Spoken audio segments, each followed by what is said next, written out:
शहीद भगत सिंह एक ऐसे व्यक्ति थे जो देश के लिए कष्टों भरा जीवन जीना भी जानते थे, जो देश के लिए दुश्मन की जान लेना भी जानते थे और देश के लिए जरूरत पड़े तो जान देना भी जानते थे।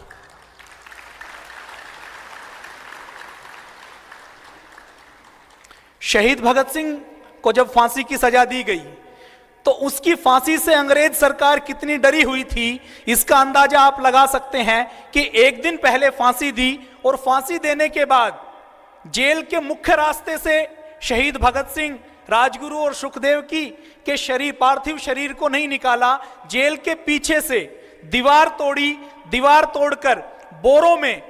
उनके पार्थिव शरीर को भरा और वहां से कई किलोमीटर दूर ले जाकर फिरोजपुर के रावी नदी के तट पर हुसैनीवाला में वहां पर लाशों के कई टुकड़े किए, कुल्हाड़ियां उसके ऊपर चलाई और उसके बाद मिट्टी का तेल डालकर जला दिया। शहीद भगत सिंह ने जब अपनी शहादत दी तो उनकी मौत के बाद उनके एक साथी अजय घोष ने कहा कि शहीद भगत सिंह स्वतंत्रता संग्राम के एक ऐसे धुर उतारे हैं जिन्होंने थोड़े ही समय में, जो बहुत थोड़े समय चमके, लेकिन 23 वर्ष की इस छोटी सी आयु में वो 33 करोड़ लोगों को जगा गए।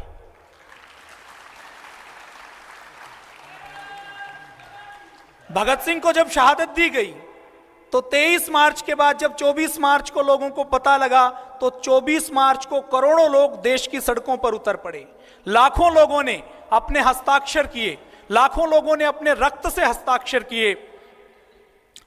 अंग्रेज सरकार की निंदा की। और भगत सिंह की फांसी से पहले जब उनके बचाने की बात थी तो भगत सिंह का प्रभाव देखिए, देश कैसे खड़ा हुआ था कि भारत के लोगों के साथ साथ इंग्लैंड की, अंग्रेजों की जो हम पर शासन करते थे, उनकी लेबर पार्टी के सांसदों ने भी भारत के लॉर्ड इरविन को कहा कि भगत सिंह की फांसी को माफ कर दिया जाए। फांसी के समय, आज शहादत दिवस है, भगत सिंह ने फांसी किस हंसते हंसते फांसी के फंदे को चूमा, उसकी बात करेंगे। फांसी के समय जब शाम को शहीद आजम भगत सिंह, राजगुरु सुखदेव को स्नान करके फांसी के फंदे की ओर ले जाया जा रहा था तो जैसा फांसी का नियम होता है कि फांसी के समय कोई ना कोई मजिस्ट्रेट उपस्थित रहता है, तो जिस अंग्रेज मजिस्ट्रेट की ड्यूटी थी, जब भगत सिंह उसके पास से निकले तो भगत सिंह ने मुस्कुराकर उस अंग्रेज मजिस्ट्रेट से कहा कि आप बहुत सौभाग्यशाली हैं, क्योंकि आज आप देखेंगे कि भारत माता के लाडले, भारत के वीर कैसे हंसते हंसते फांसी के फंदे को चूमते हैं। भगत सिंह को जब फांसी दी गई तो उस जेल में ऑफिसर तो अंग्रेज था, लेकिन जो चीफ वार्डर था वो चतर सिंह नाम का एक सिख भाई था। उस चतर सिंह नाम के सिख भाई जो जेल में फांसी दी गई तो उसका चश्मदीद गवाह था। तो फांसी के बाद उसने बताया कि भगत सिंह जब फांसी के लिए गए तो बहुत हंसते हंसते जा रहे थे। मैंने अपने 30 साल के जेल के जीवन में सैकड़ों खूंखार व्यक्तियों को, डाकुओं को, भयंकर से भयंकर व्यक्तियों को फांसी के फंदे पर लटकते देखा है, लेकिन जिस दिलेरी और बहादुरी से भगत सिंह, राजगुरु, सुखदेव फांसी के फंदे पर चढ़े हैं, ऐसा ना कभी देखा था, ना कभी सोचा था।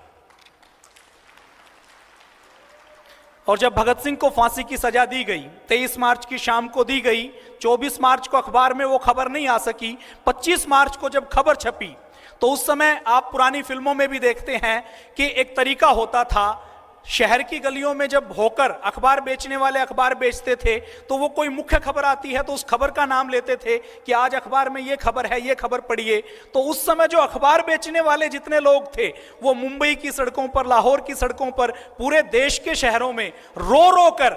अखबार बेचने के लिए आवाज लगा रहे थे कि आज भगत सिंह को फांसी दे दी गई थी।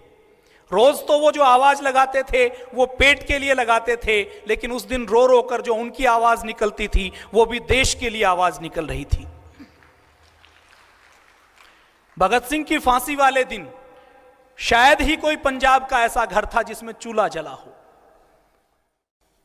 भगत सिंह का नाम भगत सिंह कैसे पड़ा? भगत सिंह का जन्म, शहीद आजम भगत सिंह का जन्म 28 सितंबर 1907 में पंजाब में हुआ। तो भगत सिंह का भगत सिंह कैसे पड़ा? क्योंकि भगत सिंह का जब जन्म हुआ उस समय भगत सिंह के पिताजी और दो चाचा जेल में थे। भगत सिंह के पिताजी सरदार किशन सिंह, भगत सिंह के एक चाचा सरदार स्वर्ण सिंह और भगत सिंह के दूसरे चाचा सरदार अजीत सिंह। जैसे ही भगत सिंह का जन्म हुआ तो घर में समाचार आया कि भगत सिंह के पिताजी को अंग्रेज सरकार ने रिहा कर दिया। अभी शाम भी नहीं हुई थी कि एक दूसरा समाचार आया कि भगत सिंह के चाचा सरदार स्वर्ण सिंह भी जेल से छूट गए। और 2 दिन बाद तार आया, जो सरदार अजीत सिंह हैं वो मांडले की जेल में थे जो अभी वर्मा में है। तो वहां से 2 दिन बाद तार आया कि जिस दिन भगत सिंह का जन्म हुआ उसी दिन भगत सिंह के दूसरे चाचा सरदार अजीत सिंह को भी अंग्रेजों ने छोड़ दिया। तो भगत सिंह के परिवार में खुशियां मनाई गई और भगत सिंह की दादी ने कहा कि ये लड़का बड़ा भाग्य वाला है, तो इसका नाम रखना चाहिए भाग्यों वाला। वो भागों वाला से बिगड़ता बिगड़ता भगत सिंह नाम भगत सिंह का पड़ा। और ये तो भगत सिंह का जब जन्म हुआ तो भगत सिंह के परिवार के 3 सदस्य कैद से छूटे। भगत सिंह ने जब शहादत दी तो देश के 33 करोड़ लोगों की, भारत माता की बेड़ियां कटी।